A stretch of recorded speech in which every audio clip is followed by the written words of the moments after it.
morning. The program is Viewpoint, a program of personalities, politicians, and perspective. And we have two this morning. We have the perspectives, and we sure have a personality. And we're going to jump right in without any further ado, because we have this gentleman has to get back to teaching his classes at 10 o'clock.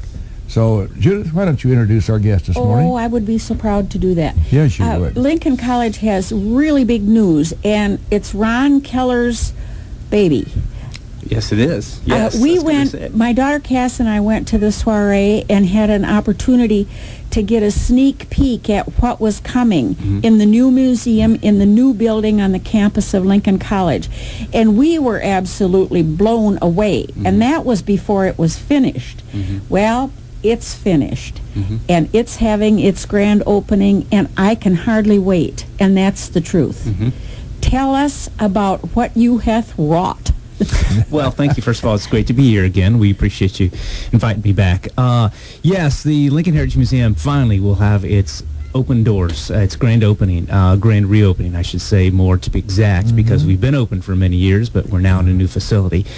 So we've worked towards this day on April 26th for many, many years of our new design of our new museum. We are excited because it really, for the public, I think, is a different kind of museum, definitely different kind of museum than we've had in the past, comparing to our own old former place, but as well as it's a sort of a different take in many ways on Abraham Lincoln, and perhaps we can get to that today. But we have, for the public, not just April 26th as the grand opening, but we believe it's this sort of inaugural of many, many years of what we can do in our new facility.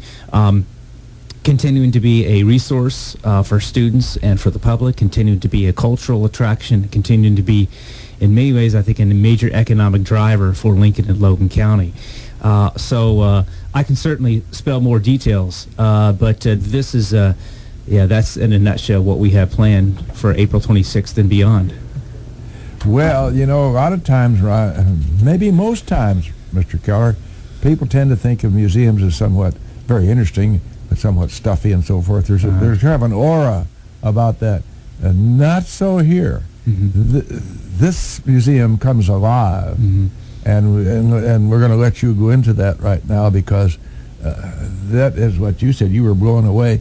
I stood there with my mouth open, which happens a lot in my case. But nonetheless, it's not just a series of artifacts on display. You're right. And, you know, we spent years in this process really doing several things. Number one, surveying the public, both our visitors and visitors in other places, trying to determine what it is that they expect in museums, because museums, like anything else, changes. The expectations changes of what a museum should be like. And so we spent some time doing that. Taylor Studios out of Rantoul, who did our design, also was very much, of course, part of this. We also spent some time looking at other museums. I mean, there's a larger museum just down the road in our state capital that boasts Lincoln, and we certainly don't want to compete with any museum. We're not in the business of trying to do one-upsmanship of another museum. We're trying to tell perhaps a different perspective on a story. And in a different manner. Absolutely. Let's not miss that. Absolutely, and in a different manner. No, you're absolutely correct. And so what we did is found out, number one, that museums today and visitors today want to be entertained as well as educated. And then there's this term edutainment, which actually is a term coined because it's a mixture of those two. You know, where you go into a museum and you don't know you're being educated. And unfortunately, and I almost say unfortunately, the entertainment comes first. So you have to grab them, you have to sort of bring them in. And then when you bring them in, that's when they realize they're learning something. And so, you know, I'd always heard that most museums should design themselves with a seventh grader in mind. And I think it's perhaps a statement on our attention span in our society today. But the reality is we did that, maybe gone a little bit above that. But in the process of doing that, we decided that we needed to do what we could to grab their attention through an audio-video design, which, again, I can probably spend hours talking about that, and I know I don't have that long a time. But what we have is a combination of audio-video, a combination of being able to go upstairs and touch things, and the reproductions. And we've seen we've seen visitors respond to that very. They're just not used to it. They go, like, we're not supposed to touch anything in the museum. You know, we know we don't touch anything. That's one rule. Well, upstairs are reproductions. We invite people to touch things, and when they touch things, these are trigger points. And so what it does is it brings pictures up, it brings audio up, and then you hear words, and these are actual words that Lincoln himself said or other people said that we had voice talent record. And so you go through kind of walking through Lincoln's life, and we have different room recreations. And so through all of those different things, it sort of brings the visitor sort of back into Lincoln's shoes, because it's a very, very unique approach to his life. And when the visitor first comes into the museum, you go into Ford's Theater, and I certainly, it's not a secret anymore. What happens is we filmed a small scene of Lincoln being shot, not graphic, but then there's a narrator basically saying, you know, Lincoln lived for another 8 hours. And when a person is in this subconscious state, they probably go through what's called a life review, where they go through their life and their memories. So what the visitor is doing is actually walking through Lincoln's memories as he's on his deathbed. And so that's when you touch these things, and it's almost like Lincoln in his memories is touching these things. And he hears the voices, he hears the things he saw, you see the things he saw, and so you're walking through this life with Lincoln. But it's not macabre at all. No. I'm sure people understand that. Correct. It's a beautiful thing. Yeah. The technology is just far. Bill's smart, but boy, I tell you, You smoking that stuff this morning? it's just amazing. Tell us how you highlight his life through people that he's met along the way, and of course, he traveled an awful lot. Yeah. Not only after he was president, but certainly when he was on the circuit here. My gosh, that was a long route, boy. Yeah, it was. And you know, what you said is absolutely true. Because one of the things, it is not, we try not to make it very morbid. It's not dark in the sense of that. But what I think it does is it calls people to question and to think about their own legacy and their own mortality. And throughout the museum, you hear a little bit of a ticking of a clock in the background. And what that represents is the fact that, again, our time on this earth is very, very short. What do you want to do with your time on this earth? How are you going to make an impact? And so it's almost not really about Lincoln as much as it's about ourselves and using the example of his life to demonstrate, here's a man who was born in absolute abject poverty, if you will, who did make mistakes, who did suffer, who had to persevere, but also was able to make a difference in life. And it sort of calls upon the visitor and calls upon us to for ourselves determine what is it we want to do to make our society and make our communities and make our lives and other people's lives better. So that's one approach. And you're right.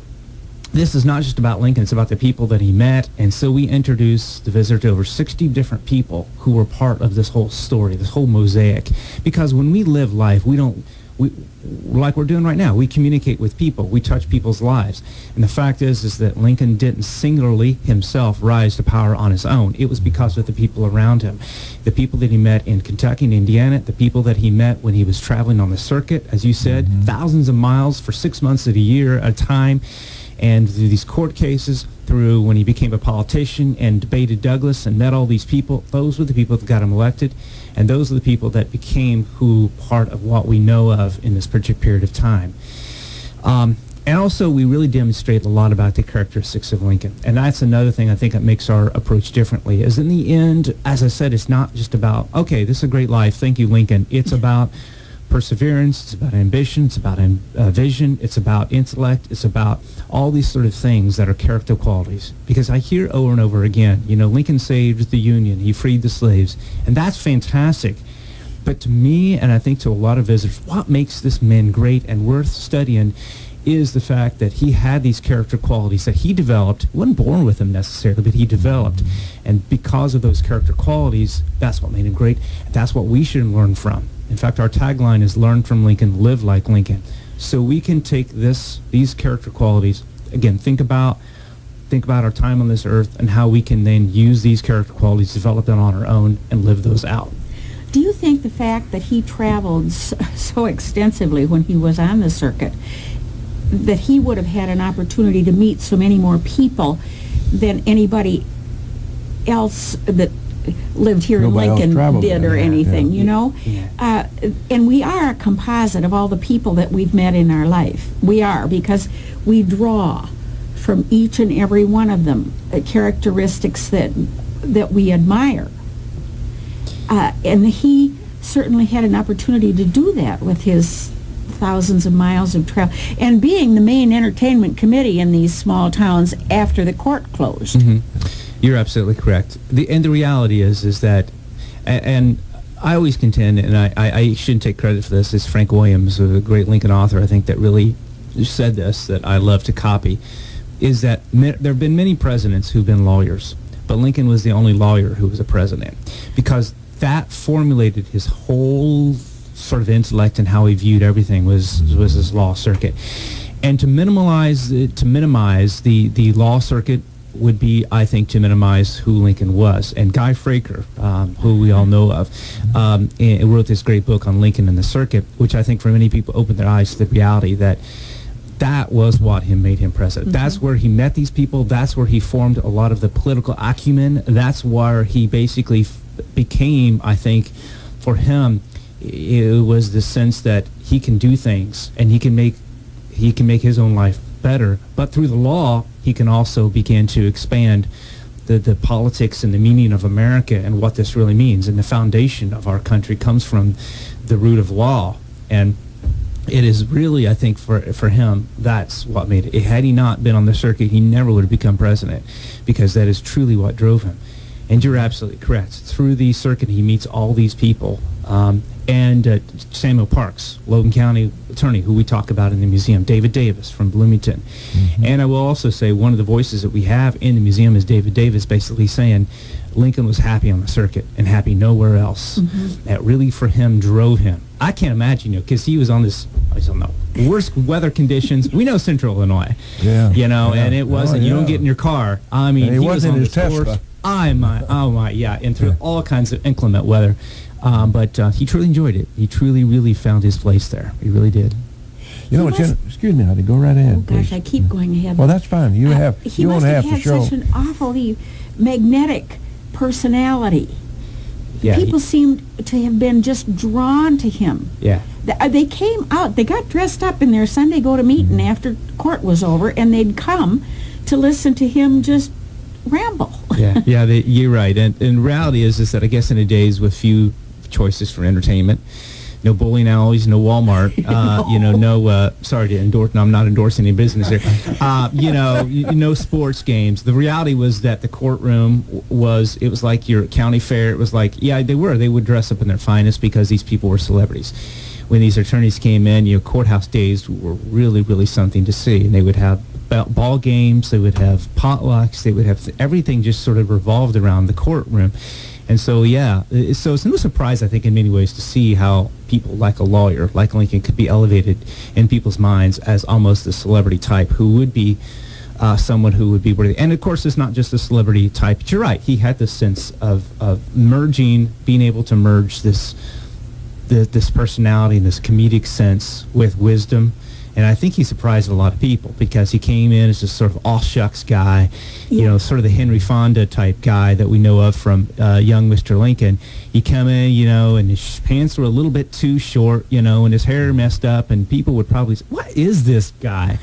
Who, really? This guy is... And he would come in, and of course then he would, and suddenly people would realize that after he talked and they got past his Kentucky drawl, that this man had some logic. And it was his words, of course, I think that really stuck with people, and they realized that this man is a combination of all these different things. And so truly he was gifted and blessed with many of the aspects of personality, but also wisdom and intellect. But again, developing, we keep going back to this, I think he developed also some of these things and learned how to be a politician in a good sense of that word.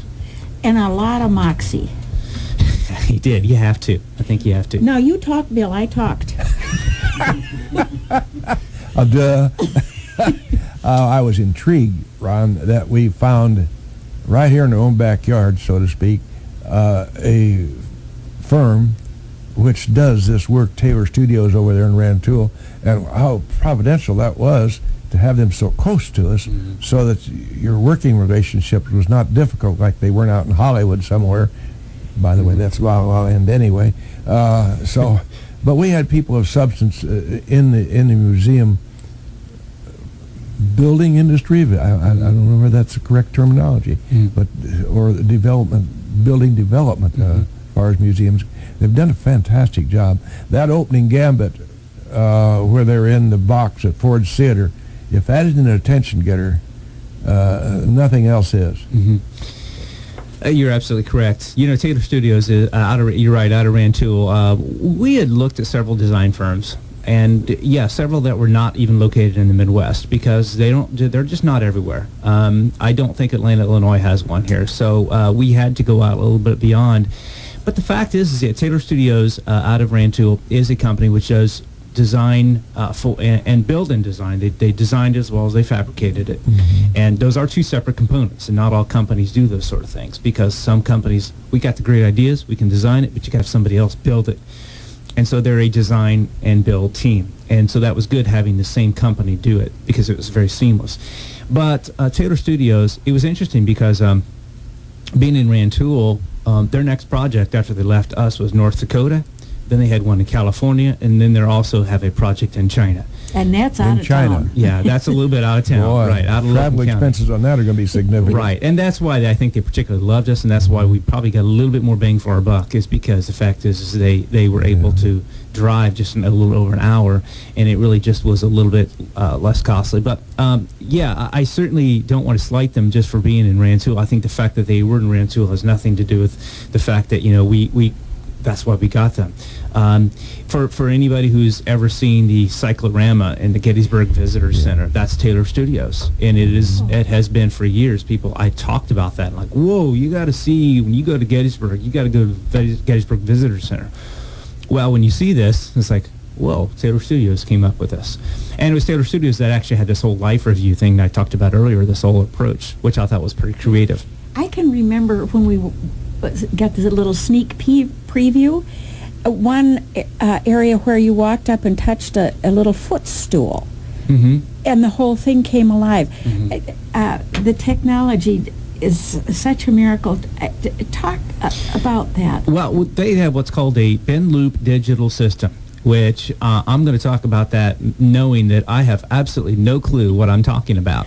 But to be honest, what it is, when I first went into when they were building this, there's this screen, of course, where they project things, and the projector itself is literally 2 to 3 feet away from the screen. Now, anybody who's ever seen a projector knows you have to project a long way onto a screen to get a big screen. I mean, you have to get the big shot. To get the wide shot, it has to be far away, because that's how it all works. But it's not that way. And I said, I don't get this. How is this projecting that? And they explained that this is this system, that it's basically it's really a brand new type of projector that they have out, with different types of resolution and different kinds of light projection that's able to do that kind of thing. And it really is very sharp. The images are very sharp. And so it's kind of a cutting edge technology that is in our museum. And so I thought, wow, that's an interesting thing. So in many ways, we're sort of innovative in that respect, technologically. But it was interesting, too, because technology is so hip. Everybody wants to do the latest technology.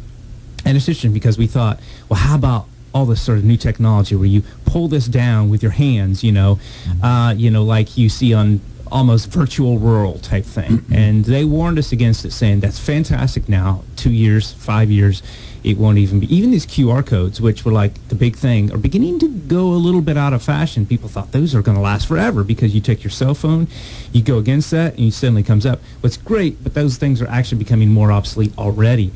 And so they said, we've got to, if you want technology, great, but we got to do something that has lasting power. And this bend loop digital system is something that is, well, even if something supplants it, it's still going to be something that works very, very well. And people don't see that it's not the new type of technology, because they're getting the benefit of it, but not really seeing how obsolete it is, because they're not seeing the mechanics of it, if that makes any sense. They're just seeing the end product. Right, yeah. Oh, well, you can't expect us to understand the technology of it. Oh, good grief. Me either. Now, what are you doing to protect it, though? Because it is so open. And in my lifetime, I've noticed that there were a few parents who didn't keep their kids very well corralled. That would, if I were you, that would drive me to distraction or drink. We have holders at the door, and we put the holders on the kids. You bet. We make sure every kid that comes in signs a pledge that you no. Yes. Yeah. And I think that what we have, first of all, is, and we'll see up our visitors when they come in, you are on security camera monitor. And we actually never had that before. But all areas in the museum are monitored. There are security cameras. We also know that some of the things objects that are touched upstairs are things that if they happen to get broken are not invaluable. I mean, these are reproductions still, in the end of reproductions. And nothing upstairs that can be touched is anything original to Abraham Lincoln. No. So that's a good thing. Are we taking a risk? And the answer is absolutely, we're taking a risk. And that's, I suppose, another way we're being very innovative. And probably down the road, there may be a museum studies class that will do one of two things. They will say, look, how brilliant this museum is. They were, any museum's afraid to have people touch things, and they did it, and it worked. Or they could back and say, now this is why you never have people touch things in a museum. So yeah, we're hoping, of course, it'll be the first. But I think it'll work out well. I think there's a certain respect that we've already noticed. When people go through the museum, we've already had several advanced tours, and it's almost, we almost can't get people to touch things, because, as I said before, there's almost this inhibition because people believe that they can't touch things. So in any school groups that come in, they'll be chaperoned by teachers and things like this. So I think it's not going to be as bad as what a person may believe their worst fears may come out to be. I think it's going to be okay.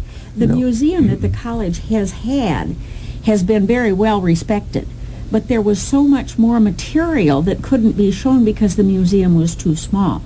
Now, you're able to bring this out and show things that people haven't seen. So don't think that just because you did tour the original museum, that, heck, I've seen it, I'm not going. Correct. Correct. Wrong. Correct. Yeah, we do have one of the greatest collections of Laconiana that exist in any private or public collection. Yeah, in some of the things we had in the old museum, some of the things are seen in the new museum, some of the things are not, and there are new things that are brought out. Well, what is interesting is, yes, you're right, even if you've seen these items before, what we've done with the first floor, because everything I've pretty much talked about so far is the upstairs design, the first floor is still the artifacts, the items and cases. But what we've done with those is merge in stories, so they have a context. So if you see Lincoln's patent book, the patent book that, Lincoln was the only president to have a patent. So there's the 1853 patent book from the U.S. federal government that lists Abraham Lincoln in the patent. Well, great, and that itself is a great item. But then we have around it the fact that Lincoln was had this mechanical mind, and believed, just everything that he even in law cases, he looked at it from a mechanical point of view, and was the only president to hold a patent. So that in itself makes this book more valuable. And so we relate it to, number one, a historical context, so people can look at this like, oh, now by reading this, I get why this is important. So it makes the item have a lot more significance. Yeah. And then again, it relates these character qualities that we keep coming back to. So the first floor really does that more than we've ever done it before. One of the things I'd like to address just briefly, Mr. Keller, before we let you get back to your classroom is, notwithstanding the academic achievements of Mr. Keller and his assistant, Mrs. Busby, as talented as they are, a museum such as this can't run with just two people. You rely on some volunteers called docents in many museums, and I would like to suggest that perhaps there are some folks out there who can give a little time, are very valuable and a very enjoyable experience. If they'll contact Mr. Keller at 732-3155 and ask for Mr. Keller, discuss this business with him. What do you say about that, sir? I would say that's a great idea, Bill. Thank you very much. Yeah, we appreciate that. You're absolutely correct. And volunteering, it costs them nothing. And I think what it does is it makes for a very, very valuable experience. I'm just going to mention one person, for instance, Don Vincent, who has volunteered for us for many, many years. And he enjoys this. This is one of the things he looks forward to. He's very, very good at it, and he loves to relate to the public. And what we're wanting, we need to have volunteers. And I think that we're going to have more and more volunteers, but we need these people. We need volunteers to do everything from welcoming the public, to selling tickets, to answering the questions, to showing them around. You don't have to be steeped in Lincoln lore or history. Absolutely. You can give the volunteers the necessary facts. Correct. And so forth to answer questions. Correct. We can equip them. And we even tell volunteers, if you are in a situation ever where you don't know, the answer is, I don't know, and it's okay. Mm-hmm. I've been in places where, in museums, where I've asked somebody a question and said, I really don't know, and I'm okay. I don't get offended. I don't think that person doesn't know anything about the museum. It's okay. And you're right. We want, again, this to be a community resource, and one of the ways it could be a community resource is having the community involved and volunteering. And you're right. It's an operation which we believe that we can't do it all by ourselves, nor do we want to. And we want to show this and get this out and let as many people see this as possible. And we do that by letting the community get involved. So we definitely want volunteers. We made a commitment to Mr. Keller to let him get out of here so he can get back to teaching a class. He and Mrs. Mosley just two representatives of a great faculty and staff that we have, and staff, by the way, as well as faculty that we have up there on the hill at Lincoln College, a great school. And we appreciate your time this morning, Ron. And anything else that we can do for you, you just let us know. Well, I'm happy to be here, and thank you very much for having me. We're going to take a commercial break now, and then we'll let Mr. Keller get to teaching. Oh, the flickering lights on the computer monitor said it's time to come back on the air. So we've had a very nice 45 minutes there with Mr. Ron Keller. Or half great hour, as the case may be. It is a half hour. Yes, matter of fact, it's only a half hour. Thank you very much. The old fella can't read the clock again. Ron and Ann do a great job, and Judy and I do urge you to watch for the opening on that. You're going to, and if you can't make the opening, just make a time to get there. No problem. They're going to be open all the time, and we can go when we can go, and I can hardly wait. So I guess our kudos this morning would be to the college staff who worked so hard for so many months to bring this to fruition, and it's going to be a great weekend here on April the 26th and so forth. He mentioned that they tell you that you aim your presentation to a 7th grade level, and that's so scary.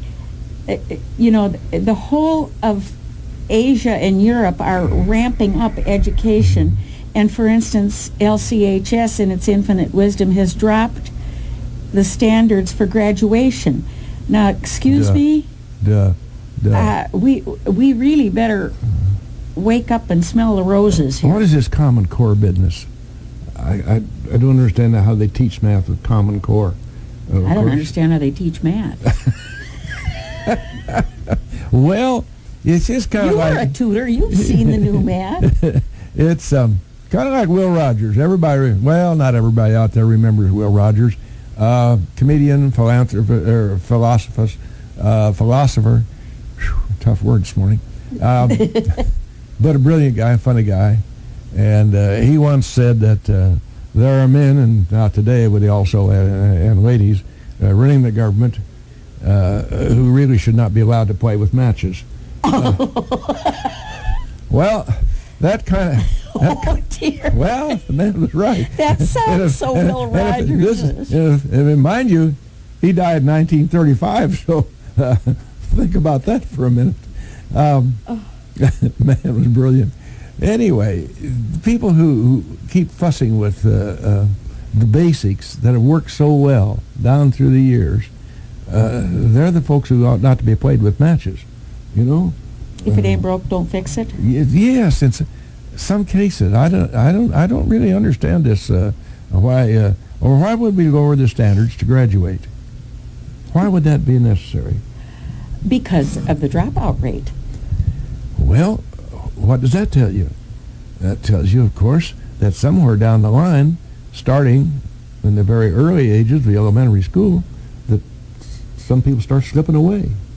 And Yeah. by the time they reach the 8th grade, they've slipped away, not slipping. And that's not right. It's just not right at all. So that's my soapbox for that. Did you Okay, have anything well, you wanted to add? No, but I'll not hold you to that being your soapbox, because you did say that earlier in the program too, that was that was all the soapbox you were going to have. But I like your soapbox. So you want to talk? You want to hear something about not the sharpest tool in the shed? Yes. Okay. Did this come from a roving reporter? Yes, and this is absolutely. Thank These you, are Mrs. just Harvey. absolutely. They kill me. In Modesto, California, Stephen Richard King was arrested for trying to hold up a Bank of America branch without a weapon. King used a thumb and finger to simulate a gun. Unfortunately, he failed to keep his hand in his pocket.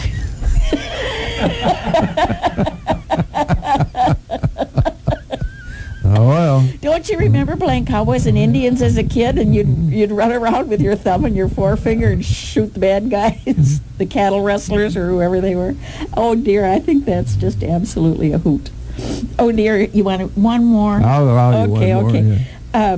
A man spoke frantically into the phone. My wife is pregnant and her contractions are only 2 minutes apart. Is this her first child? The doctor asked. No, the man shouted. This is her husband.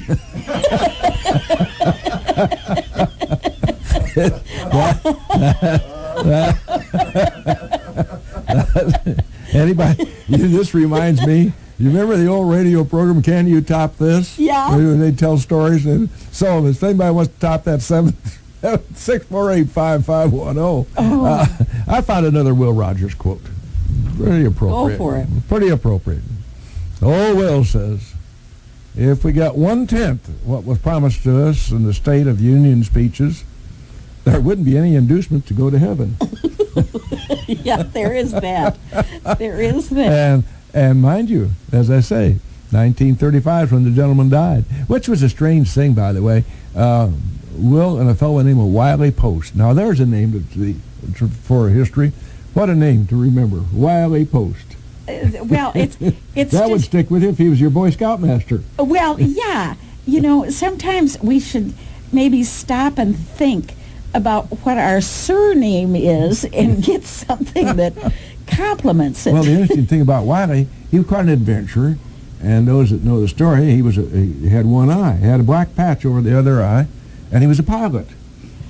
And I'm not sure if I was Will Rogers. Scares me. That doesn't speak to being Will Rogers being real smart to fly with a one-eyed pilot. But anyway, the tragedy was that they cracked up there at Point Barrow, Alaska, and killed both of them.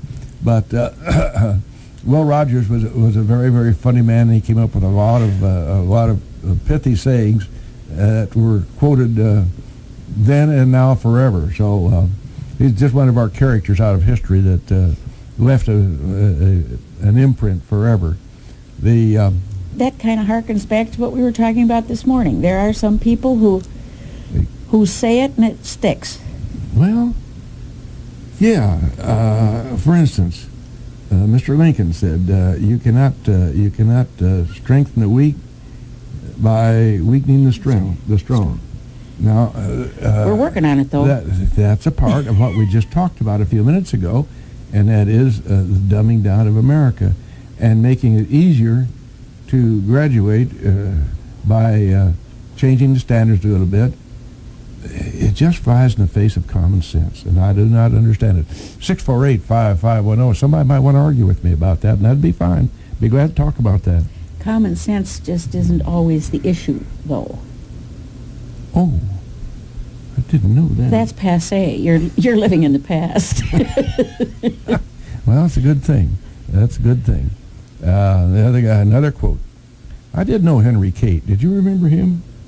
Yeah, he was lived a behind sixth. Ross. He was a sixth. Oh, gosh. Yeah, well, he said the problem with political jokes is they get elected. Well, not always. And there are some exceptions to that. But today, with what's going on, generally he's kind of on the mark.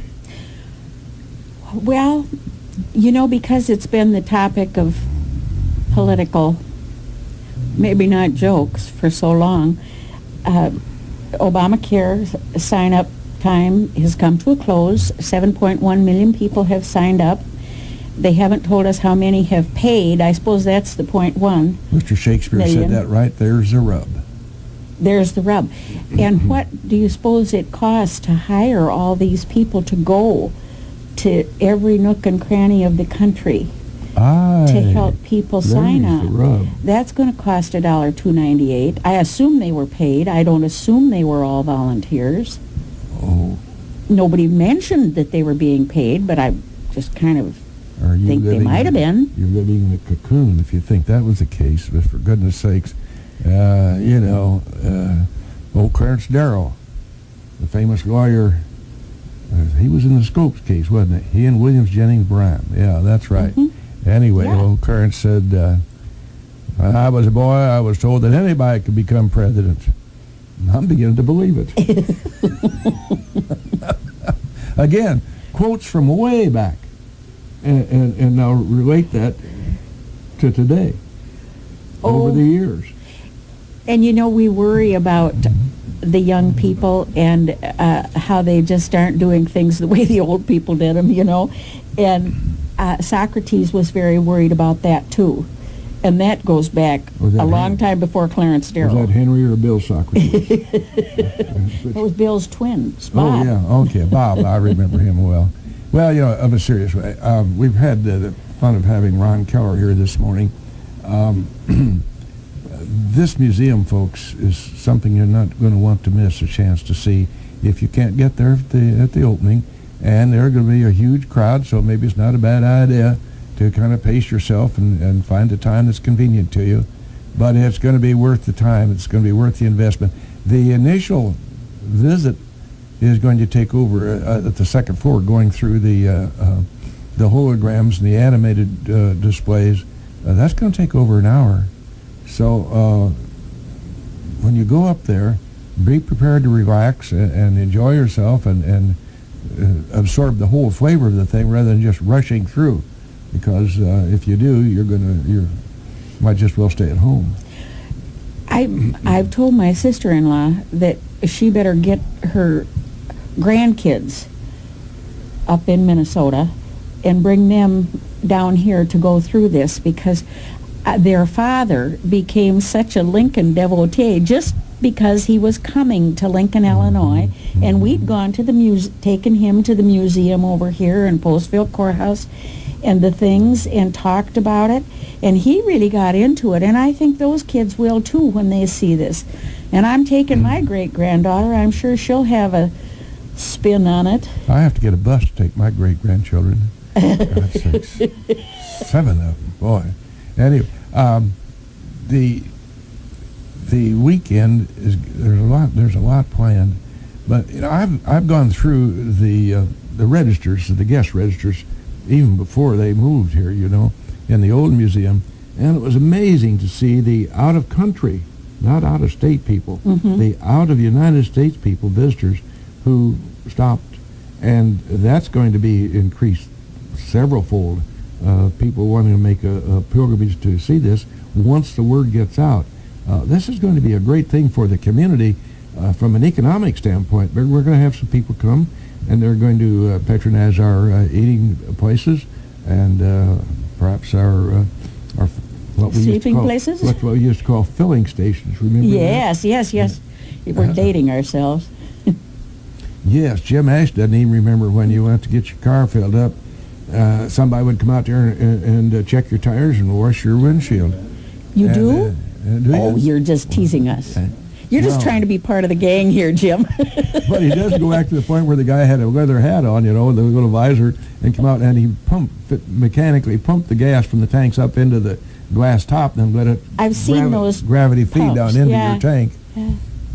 Well, we must say, too, though, for the city of Atlanta, in which we are residing for the morning, their museum draws people from around the world. Oh, yeah. We ran into a whole carload of Norwegians, didn't we, when we were going to the Palms? Yes, and that's I looked at the Palms registry here. So, this was a couple of years ago, and there were a number of out of country registers right there. Right, exactly. Well, the old clock on the wall says, and so, guy says here, I went to the museum.